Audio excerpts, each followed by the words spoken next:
Hello guys, welcome to another video by Football Infinity. Today I'm honored to be joined and privileged to be joined by Mr. James Pearce, the Liverpool correspondent for the famous athletic site and a regular feature on the table-topping Red Agenda podcast. He's also previously worked with Liverpool Echo for 14 years. He has covered the great Liverpool FC, giving the fans the details on the Reds from the dressing room to the boardroom. Thank you, sir, for coming today. It's an honor. No problem. Great to speak to you. Uh, so I'll get straight to it. So my first question is, so Fabinho is obviously now, because Virgil van Dijk is out for 8 months. Fabinho is stepping up and becoming the centre back for Liverpool. So do you prefer him as a centre back or a central defensive midfielder? Because you do have Thiago to cover that the defensive midfielder position. Yeah, well, I mean, the great thing for Liverpool is that Fabinho can play both those positions really well. We've seen it already that he performed brilliantly on the couple of times he has played centre back for Liverpool. But personally, I just think Liverpool are a stronger team when he is the holding midfielder. I think he's the best holding midfielder in the Premier League, and of course, if you have him at centre back, then you don't have his qualities at the base of that midfield. I think Liverpool's best midfield is actually the midfield that started the Merseyside derby with Fabinho in the deeper number 6 position, and then Henderson on one side and Thiago on the other. It's just a shame that because of the injuries, we haven't actually seen those three line up together since. But so yeah, Fabinho will play further games at centre back. Obviously, he's not far off fit again now, having picked up an injury of his own, but thankfully it was only a minor one. But I just think going forward, I don't want to see Fabinho play 15, 20, 25 games this season at centre-back, because I just think Liverpool as a team are much stronger when he's in that midfield. Like you said, last season Fernandinho also stepped up, and for Man City, he turned and became into a centre back. Man City did struggle. So do you think Rodri and Thiago have similarities between them in the way they play, and they cannot completely hold a full defense themselves? But I think from what I've seen of Thiago, I just prefer him operating a little bit further forward. I think he can play that kind of holding role, but I think anyone that probably watched the game at Chelsea when Thiago came on to make his debut, and yes, it was a bit easier for him on the basis that Chelsea were down to 10 men, but his range of passing is so incredible, and I just think having him operating, even if it's 10, 15 yards further up the field, as the number 8 rather than number 6, I just think would make a big difference. Because when Liverpool signed Thiago, the big attraction for Jurgen Klopp was it was going to make Liverpool more unpredictable. And I think anyone that's watched Liverpool in the last couple of seasons will know that so much of their attacking play comes from the wide areas, with Trent Alexander-Arnold and Andy Robertson are so important with the deliveries. And not a huge amount of creativity comes from the midfield three. And I think with Thiago, he just gives Liverpool that threat through the middle that they probably haven't had in terms of a central midfielder. So so I think although Thiago can play the deeper role, I just think, again, going back to what you said about Fabinho, I think I always ask myself, what makes Liverpool stronger? And for me, the strongest possible Liverpool lineup has Fabinho as the 6 and Thiago as the 8, because I think you only had to look at you're right to mention Fernandinho at Man City, because I think although he did a job at centre back, City were a weaker team when he was at centre back because they missed him in midfield, and I think over a longer term it would be the same with Liverpool, which is something they're going to have to factor in when they think about the January transfer window, because at the moment they're considering their options. Do they need to go and get another centre back with Van Dijk out? And of course, Matip's had injury problems as well, because yes, Klopp's got Thiago to come back, he's got Oxlade-Chamberlain to come back as well, but I think Liverpool do need another centre back as well, because although Fabinho can play there, I just think Liverpool are stronger when he's in midfield. Uh, I think that's completely true. The way you're putting it there, because even I feel that Fabinho, when he's playing defensive midfielder, Liverpool are a bit different when they play because they know that there's somebody behind them that just reduces the defensive burden on maybe somebody like Salah and Mane, who know there's somebody covering them behind, and even Henderson. And Henderson is not that kind of player. I don't think he's completely the kind of player who can hold a defense alone. Uh, Yeah, no, I'd go along with that. I think Henderson did a great job. Whilst Liverpool were looking around the world for another holding midfielder, but even Jordan Henderson would admit that it doesn't come naturally to him, that holding midfield role. And I think it does come naturally to Fabinho because, as you said then, he does give the back line a lot of protection because he's so good at reading the game. How many times have we seen him, stick out one of his long legs and take the ball away from an attacker? And, we call it a shield, don't we? And I think, Fabinho, in terms of a shield for the back four, he's as good as I've seen, certainly in the Premier League, and there aren't too many better in football, full stop. Exactly. I think Fabinho is one of those players as a United supporter you're just jealous of Liverpool to have. I mean, Salah, Mane one side, but Fabinho because we play Fred and Matic, both of them to do the Fabinho role. So Fabinho alone, he's a great defensive midfielder. So that's one thing that all United fans, I think anybody would agree that we're jealous of you having Fabinho and we should have acted earlier to get it. Yeah, well, there was some talk, wasn't there, of Man United Yeah. being interested, and yeah, I'm not surprised because he is a great player, and it's he's another example as well of how Klopp kind of how he improves and develops players because he had a pretty tough start to his Liverpool career, Fabinho, where he didn't really get picked much in the first few months, and he was used to operating, I think, with kind of two number sixes. So it kind of took him quite a while to get used to Liverpool's style. But the great thing with Klopp is he's very good at taking the pressure off players. And his message to Fabinho from the start was, look, we've bought you for the next 5-6 years, not the next 5 or 6 weeks. So, don't worry. We're going to work with you on the training ground. We're going to help you adapt to the style and the pace of English football. And and now, I don't think Liverpool fans would swap him for anyone.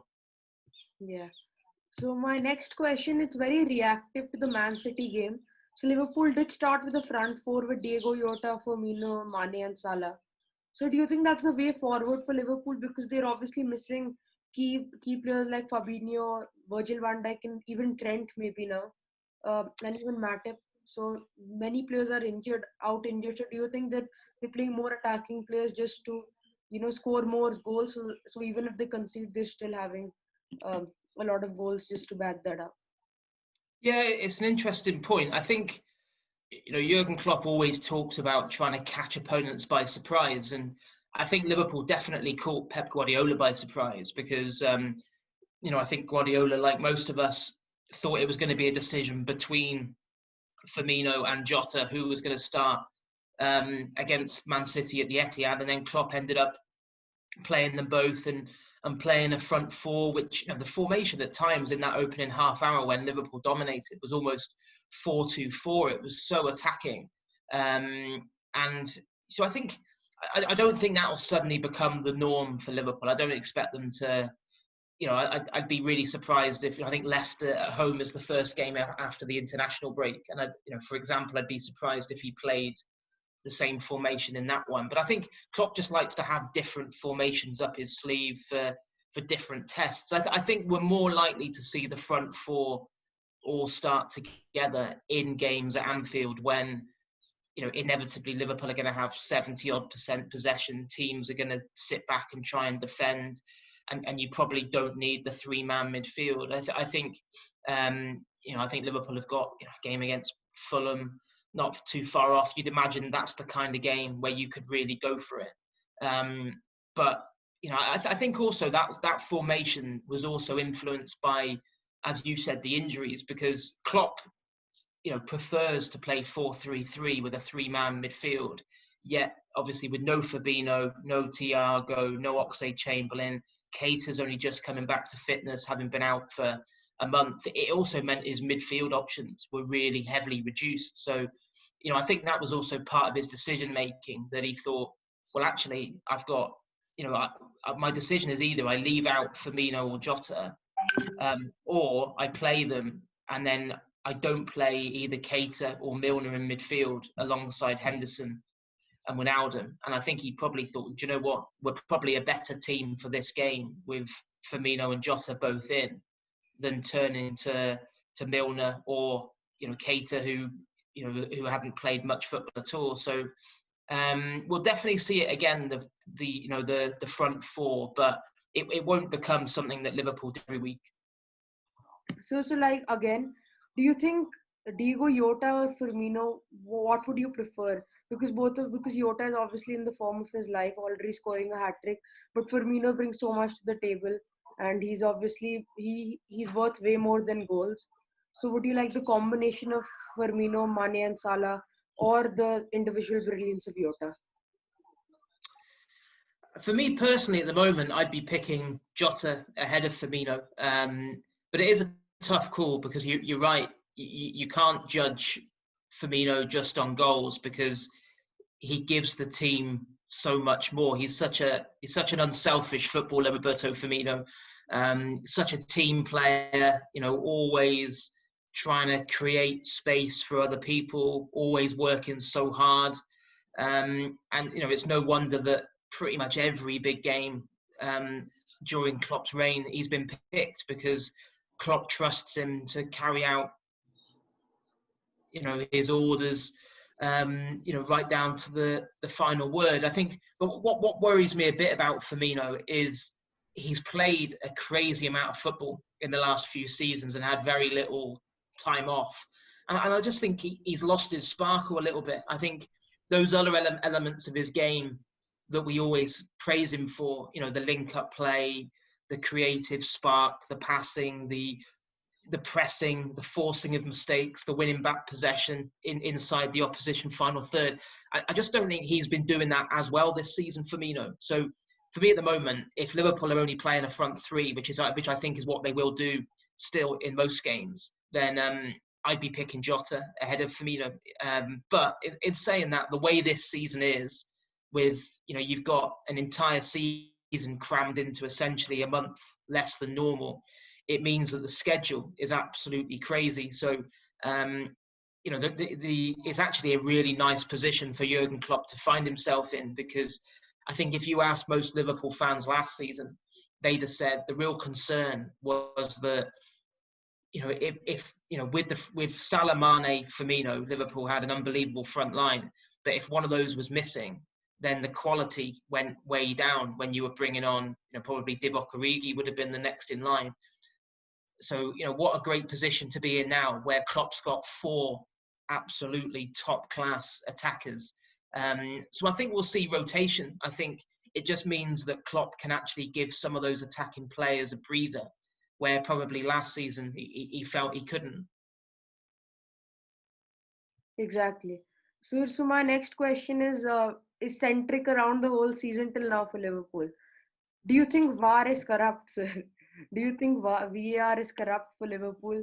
Because obviously their season has revolved around some very, very shady decisions by the VAR against Everton, the Jordan Pickford one, then even against Sheffield United. So they have had some bad decisions. Do you think that that there's some specific agenda against Liverpool, or is just normal? No, I don't believe there's an agenda against Liverpool. I think they've been unlucky, definitely, with decisions so far this season. I mean, the 2 glaring, massive mistakes in the Merseyside derby, of course, were the not Dyke and disallowing that Jordan Henderson winning goal for, I think it was Sadio Mane, being penalised for offside. When you look at the image and you just think, how can anyone give that offside? But I don't, I see it on social media quite regularly. People saying, is there an agenda against Liverpool? Have specific officials got it in for them? I don't believe that. I think it's just human error. I just think, a lot of these officials making decisions, there's still probably just as many mistakes as there was before, because despite being able to use the footage, they're not using the footage correctly, and they're not interpreting it right, which for a fan is very, very frustrating. I mean, the thing that does my head in probably more than anything this season is the way in which the handball rule is being enforced, because it just absolutely, create when you see, like, I felt sorry for Leeds last weekend with Bamford, having a goal disallowed because he was pointing, and it was the suggestion was his armpit was offside, and as Jurgen Klopp said after the game on Sunday, when have you ever seen anyone score a goal with their armpit? It's just, no football fan wants to see goals taken away from players for such stupid reasons. And even I thought the Gomez penalty decision against Man City was very, very harsh. I mean, and again, I think that's another failure with the system. You look at it, and the referee goes across to the monitor, and he watches it in slow motion. Now, whenever you watch anything in slow motion, it always makes it look worse, whether it's a bad tackle or a handball, because I just think you have to watch it in real time to appreciate how hard De Bruyne has hit that ball. And it's not like Joe Gomez's arms were up in the air or out in front of him. They were in a normal running position. And, as Joe Gomez said himself after the game, how else do you run? You can't run with your arms behind your back. So, unfortunately, I thought VAR would be a good thing when it came in, but it's actually made football worse. And it won't happen, but personally, I'd be in favour of just, turning off VAR completely, and only using the technology for the goal line technology, because I think what is horrible is the fact it takes a lot of the emotion out of football. Because I think it's the same for fans as it is for players now. You're not even too sure whether you can celebrate a goal like you used to, because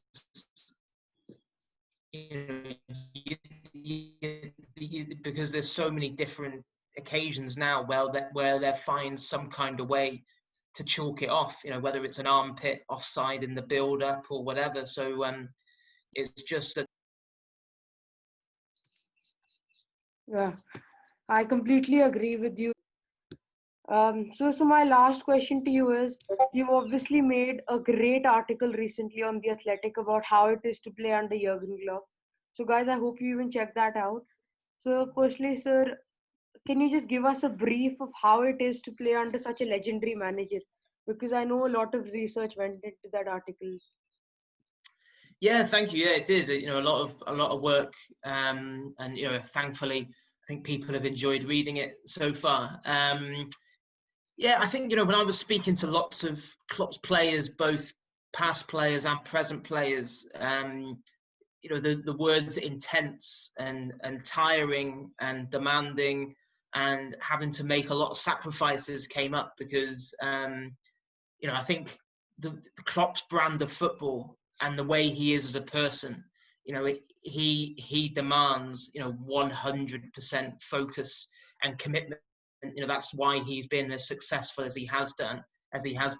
And I think just how kind of difficult training is, that they said every day training really pushes them to the limit, and this feeling that we've seen it this season with players who are on the fringes of the squad coming into the team and doing really well. And the players seem to think that's because training is at such a high level and is so intense that they said, Klopp talks about, we train the way we play. So, the intensity of a training session should be exactly the same as the intensity of a team performance on a Saturday afternoon. I think the other thing is, I think Klopp I've never met anyone like Klopp who's able to get the absolute best out of everyone he works with, whether it's players or staff. He's got a very special way of connecting with people and making people want to go the extra mile for him. And I think that was most striking when I spoke to players who maybe had left Liverpool and hadn't had, they may have had reason to feel that they hadn't been given a fair chance. But none of them held a grudge against Klopp, because they all said that even though he might not have told them what they wanted to hear at times, he was always really honest with them. And they said, in football, you don't always get that. You don't always get people being honest. And I think that's underlined by, just how few people have ever left Liverpool and said anything negative about working with Klopp. So, he can, I think there's two sides to him. There's the warm, smiley, caring guy who, he takes it upon himself to know everything about every player's family, everything about their kids. He asks questions. He wants to be completely involved in the players' lives, because Klopp's attitude is, how can I get the best out of someone unless I know exactly what's going on in their life? And also, I think the feeling that if someone's got problems in their personal life, that's probably going to impact on their professional life. So he's so good at that area of the job. And I think also the other thing that struck me is he has changed over time, because in his first couple of years at Liverpool, there was very, very little downtime for the players at all. Very, very rarely did they get days off outside of kind of sanctioned breaks and holidays and stuff. But I think he has learned that with the demands of the English football calendar, you have to evolve and adjust. And so things like now he lets players have recovery sessions at home, where rather than having to drive into the training ground the day after a game, they'll actually send physios to players' houses. And little things like sometimes they won't have to stay in a hotel the night before a game. He'll let them have the night with their family instead. So I think over time there's this trust that's built up between Klopp and his players, and and clearly because Liverpool have been so successful, that that relationship has never been stronger. So I think if I was summarising it, I think probably very intense to play for Jurgen Klopp, but also massively rewarding, because there's a feeling that he really develops you, not just as a player but also as a person as well. I think that's one thing that I think that Pep Guardiola doesn't do, because there have been lots of complaints from players who've played under Pep, like Yaya Toure, Zlatan, etc. I think Jurgen, I don't think there's any player who's actually commented on Jurgen being a bad manager. I mean, Ilkay Gundogan, he played for both Man City and Borussia Dortmund. He said that he thinks that Jurgen Klopp is the best manager he's played with, and he's even played with Pep Guardiola for a long time. So I think that any player who sees Jurgen Klopp, or is just managed by Jurgen Klopp, I think the influence is on a different level, like you just said. Yeah. I think you're spot on. And I think even someone like, say, Simon Mignolet, who of course was dropped for Loris Karius, and then spent a year sitting on the bench after Alisson came in. I went to Belgium to spend some time with Mignolet probably about 7 or 8 months ago now, and he was just so positive about Klopp. And again, because he just said, even during those dark times when he wasn't really getting to play at all, Klopp was just honest with him. And I think one of his special knacks, Klopp, is he makes everyone feel like they're part of something special.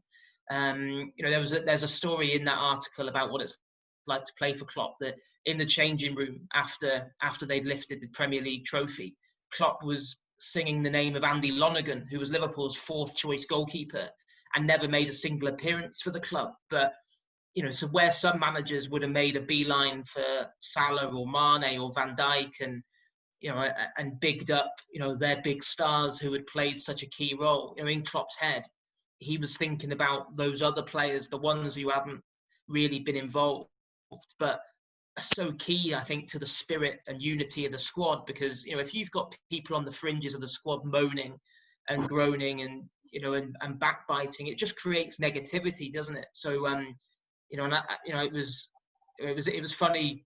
I know for a fact Klopp insisted that every single fringe player got a Premier League winners medal, even though they hadn't met the criteria.